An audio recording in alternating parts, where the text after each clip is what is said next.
Bank কার্যক্রম পরিচালনায় রাজনৈতিক নিয়োগ ও হস্তক্ষেপ বন্ধ করা হয়েছে। আবার পড়ছি, ব্যাংক কার্যক্রম পরিচালনায় রাজনৈতিক নিয়োগ ও হস্তক্ষেপ বন্ধ করা হয়েছে। এটিকে পারিবারিক প্রভাব মুক্ত করার জন্য আইনের প্রয়োজনীয় সংশোধন করা হয়েছে। এটা একটা বিশাল স্টেপ মাননীয় স্পিকার। একটি রাজনৈতিক দলের পক্ষে এই ধরনের স্টেপ অনেক বড় স্টেপ। আমরা বিদেশে পাচার হওয়া অর্থ ফেরত আনতে কার্যকর উদ্যোগ গ্রহণ করছি। ডিজাইন, এলিগেন্স, বিউটি, সেরা পণ্য সবার জন্য। জেভিকো।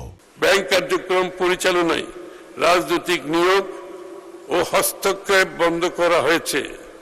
আবার পড়ছি, ব্যাংক কার্যক্রম পরিচালনায় রাজনৈতিক নিয়োগ ও হস্তক্ষেপ বন্ধ করা হয়েছে। এটিকে পারিবারিক প্রভাব মুক্ত করার জন্য আইনের প্রয়োজনীয় সংশোধন করা হয়েছে। এটা একটা বিশাল স্টেপ মাননীয় স্পিকার। একটি রাজনৈতিক দলের পক্ষে এই ধরনের স্টেপ অনেক বড় স্টেপ। ব্যাংকিং খাতে আন্তর্জাতিক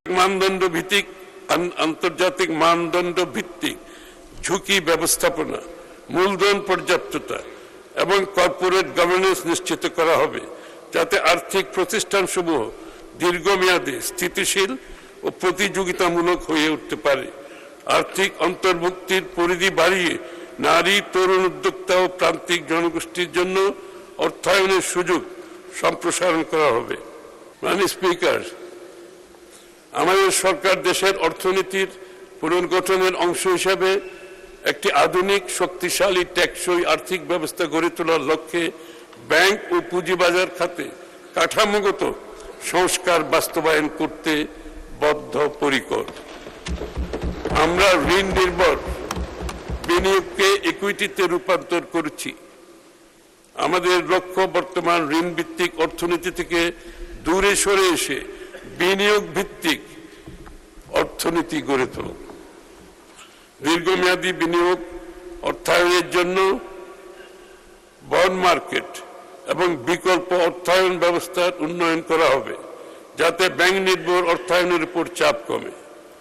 corporate bond, mutual fund, green bond, সুকুক এবং অন্যান্য দীর্ঘমেয়াদী বিনিয়োগ উপকরণের উন্নয়ন কাজ চলমান আছে। মাননীয় স্পিকার, দীর্ঘমেয়াদী অর্থায়নের বিকল্প উৎস গড়ে তুলতে কর্পোরেট বন্ড মার্কেট সম্প্রসারণ, স্থানীয় সরকার ও নগর অবকাঠামো উন্নয়নে পৌর বন্ড, মিউনিসিপ্যাল বন্ড ইস্যুর কাঠামো প্রণয়ন করা হচ্ছে। মাননীয় স্পিকার, সরকার শিল্প, সেবা, ক্ষুদ্র ও মাঝারি উদ্যোগ, তথ্য প্রযুক্তি এবং আধুনিক কৃষিভিত্তিক শিল্পে কর্মসংস্থান সম্প্রসারণকে সর্বোচ্চ গুরুত্ব দিচ্ছে। শ্রমবাজারের চাহিদা ভিত্তিক কারিগরি ও বৃত্তিমূলক প্রশিক্ষণ সম্প্রসারণ, তরুণ উদ্যোক্তাদের অর্থায়ন সহায়তা এবং নারী ও প্রান্তিক জনগোষ্ঠীর কর্মসংস্থানের সুযোগ বৃদ্ধি করা হচ্ছে।